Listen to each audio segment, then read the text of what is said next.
gazga tortmayaptimi yaxshi yo dimiqib yuryaptimi?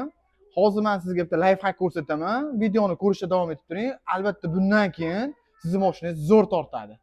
Qo'limdagi gazator bu gaz qo'yilgan avtomobillarga qo'yiladigan narsa.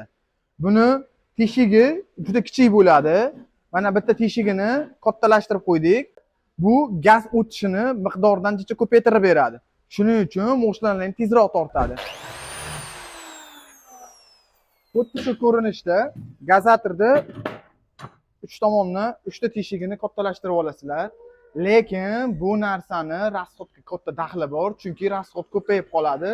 Lekin sizlarda avtomobillaring yurish qismi va tortish qismi zo'r bo'lib qoladi. Video yoqqan bo'lsa bitta like bosib, albatta profilga obuna bo'lishni ham unutmanglar. Sizlarga bundan ham manfaatli videolar chiqarishga harakat qilamiz.